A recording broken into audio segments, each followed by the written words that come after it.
허락하신 하나님의 말씀은 예레미야서 18장 1절로 12절까지 말씀입니다.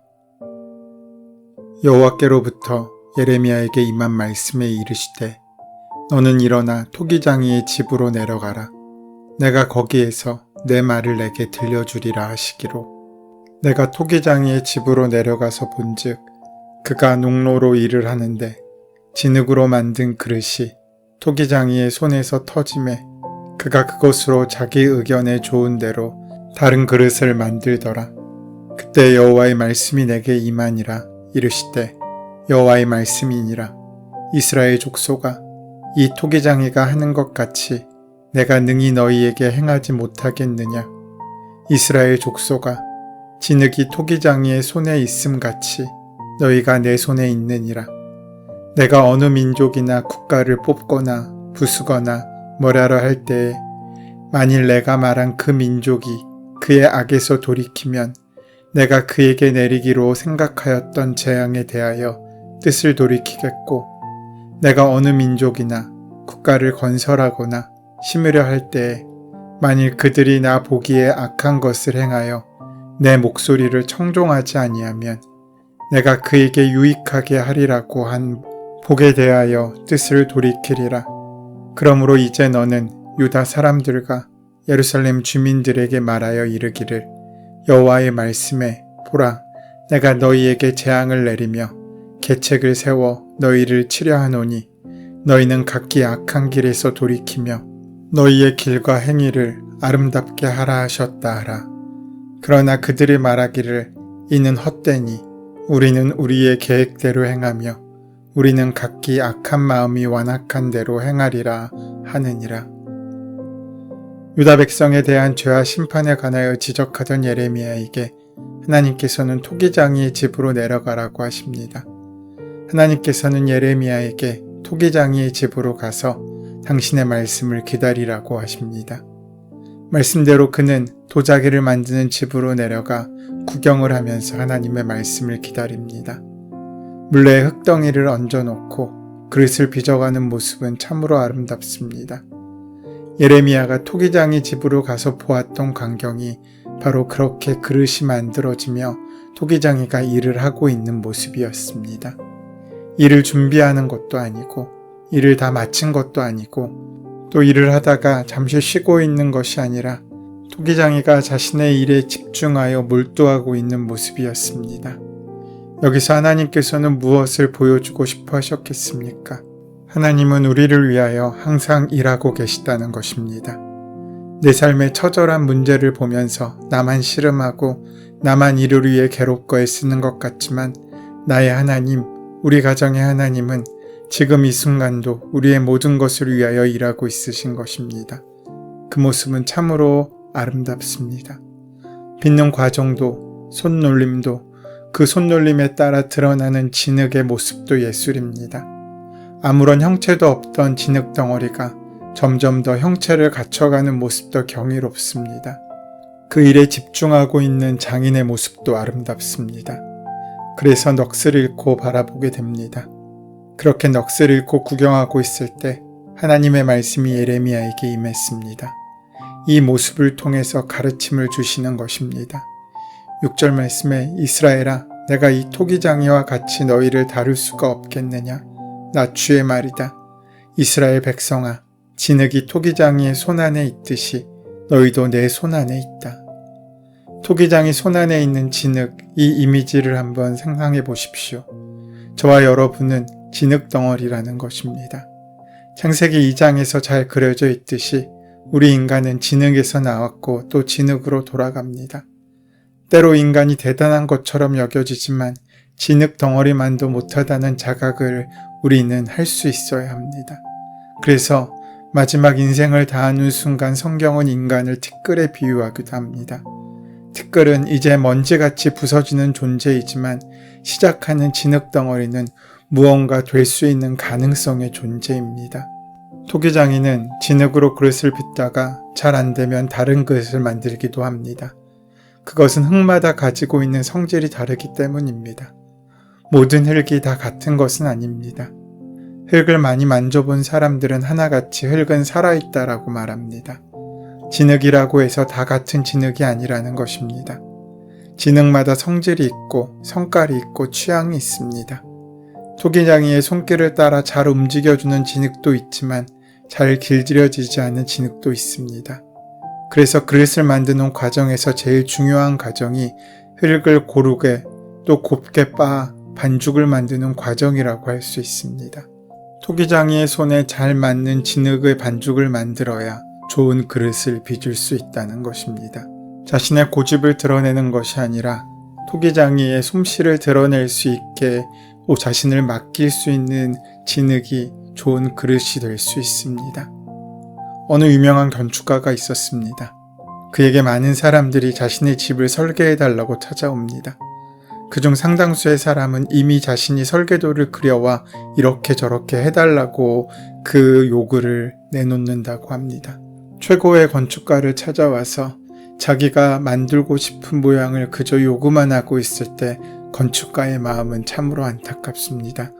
더 좋은 것, 더 귀한 집을 지어줄 수 있는데 그저 자기의 고집에 빠져 있다면 건축가의 능력과 솜씨가 무슨 소용이 있겠습니까? 고객들이 정말 원하는 것은 전문가의 설계가 아닌 자신들의 설계입니다. 그리고 자신의 설계도가 괜찮은지 전문가에게 그저 인정받고 싶어 했다는 것입니다. 혹시 틀린 부분만 고쳐주고 미숙한 부분만 다듬어 준다면 자신의 설계가 드러날 수 있고 자신의 집이 더 좋아질 거라고 착각합니다. 이 얼마나 어리석은 모습입니까? 그런데 우리 그리스도인들도 그렇지 않습니까? 하나님의 계획을 발견하고 받아들이는 대신에 자신이 세운 삶의 계획을 인정받고 하나님을 그저 자신이 갖고 있는 빈틈을 채우는 데 사용하기 때문입니다. 주님의 뜻을 따라 인도받는 것이 아니라 그저 동의를 구하고 있는 것입니다. 그리스도인은 하나님이 토기장이 되시고 나는 진흙임을 고백하고 인정하는 사람들입니다. 시편의 기자도 주는 우리 하나님이시오 우리는 그의 기르시는 양이라고 합니다. 이 말의 의미는 하나님께서 나를 주관하시는 것이 나에게 최고의 가치라는 것입니다. 우리가 말하는 최고란 사회적 기준에 의한 것이 대부분입니다. 사람들이 나를 어떻게 보는지, 어떻게 인정해 주는지, 사회적 지위가 어떤지, 돈을 많이 버는지 이것이 높을수록 많을수록 우리는 최고라는 말을 붙입니다. 그래서 이러한 잣대를 가지고 나의 인생을 평가하기도 합니다. 되도록이면 질그릇보다는 금그릇이 되기를 바라고 되도록이면 식당에 쓰이는 그릇보다는 임금님의 수라상에 쓰이는 그릇이 되기를 바랍니다. 유명하면 쓰임받는 사람 같고 이름이 없으면 볼품없는 사람처럼 여기기도 합니다. 많은 능력의 일을 하면 온전한 사람처럼 보이고 작은 일을 한다면 실패한 사람처럼 보입니다. 하지만 여러분, 옳은 길은 없습니다. 주님께서 내게 허락하신 그 길이 옳은 길입니다. 성공의 길도 따로 없습니다. 주님이 내게 맡기신 그 사명을 온전히 감당하는 것이 성공입니다. 최고도 없습니다. 주님께서 빚으신 내가 최고입니다. 내가 생각하고 바라고 원하는 것이 최고가 아닙니다. 주님의 생각과 의견과 뜻이 최고입니다. 비록 나의 견해와 다르고 내 생각과 다르다고 할지라도 비록 세상이 말하는 길과 진리에 벗어난다고 할지라도 주님이 이루시고 원하시고 허락하신 것이 내게는 최고입니다. 그래서 우리는 이미 최고의 존재입니다. 또한 그 자리에서 주님의 사명을 다하는 것이 최고의 삶을 살아가는 것입니다. 어느 누구도 따라갈 수 없는 최고, 그것은 세상의 인정도 나의 욕심을 이루는 것도 아닌 하나님께서 나를 통해 하시는 일 바로 그것입니다. 그러므로 인간을 진흙에 비유하시는 것은 억지가 아닙니다.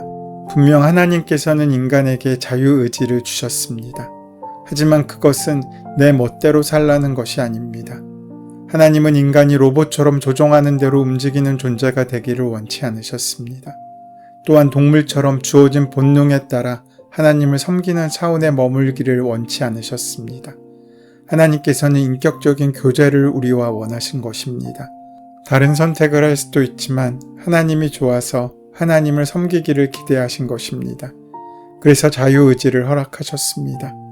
자유의지가 진정 자유의지라면 하나님이 기대하신 것과 반대되는 선택을 할 수 있어야 합니다.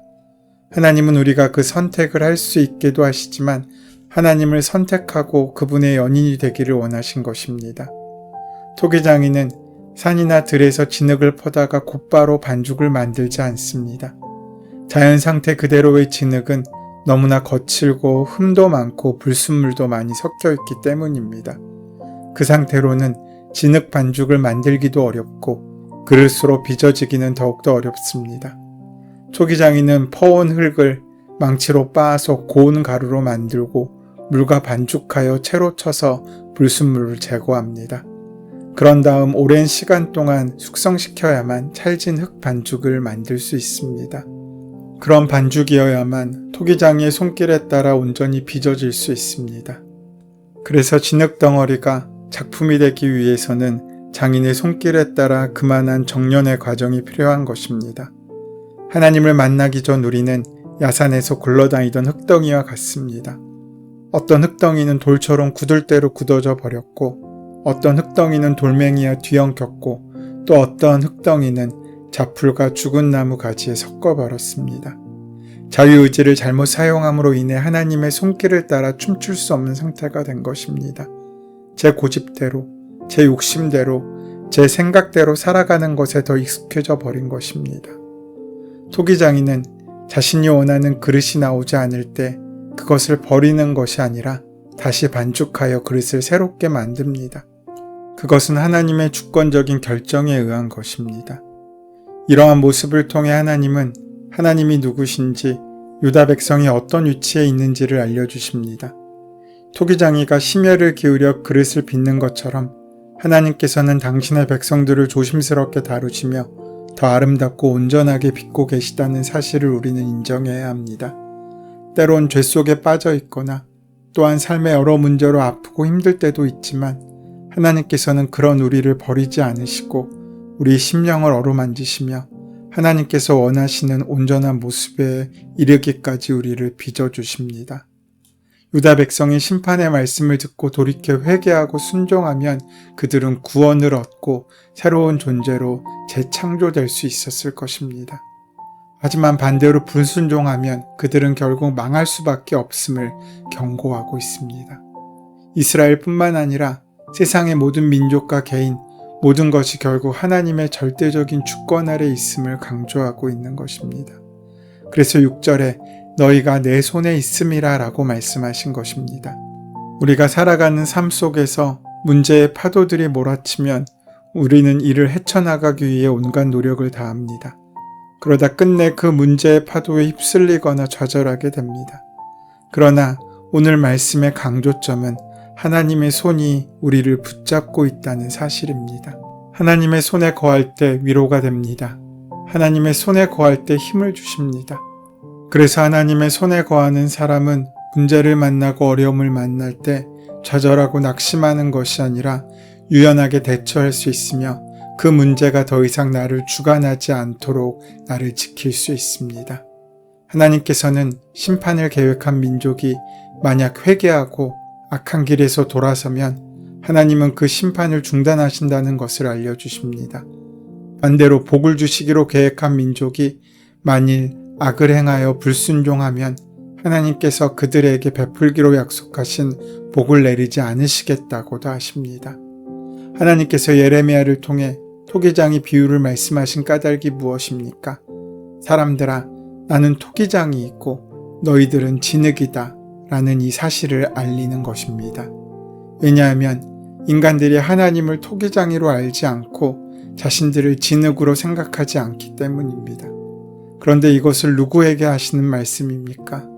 하나님을 모르는 이방 민족이 아니라 바로 하나님의 백성이라고 자처하는 이스라엘 민족에게 말씀하시는 것입니다. 하나님의 백성, 하나님의 자녀라고 하는 이스라엘 백성에게 하나님께서는 나는 토기장이고 너희는 진흙이다 라고 다시 말씀하고 있으신 것입니다. 기억하십시오. 우리는 다 진흙입니다. 진흙은 토기장이 되시는 하나님의 뜻을 거부하면 다시 뭉개져 버릴 수밖에 없습니다. 심판과 벌을 받게 됩니다. 그러나 반대로 하나님의 선한 의도대로 살아갈 때 가장 아름다운 모습으로 비춰지게 됩니다. 이렇게 주님께서 우리를 온전히 빚으시는 귀한 하루, 귀한 일생 되시기를 소원하고 축원합니다. 은혜의 주님, 주님의 손에 온전히 붙잡혀 다듬어져가는, 그래서 하나님의 온전하신 귀한 작품으로 만들어지는 인생이 될 수 있도록 역사하시고 동행하시고 함께하여 주시옵소서.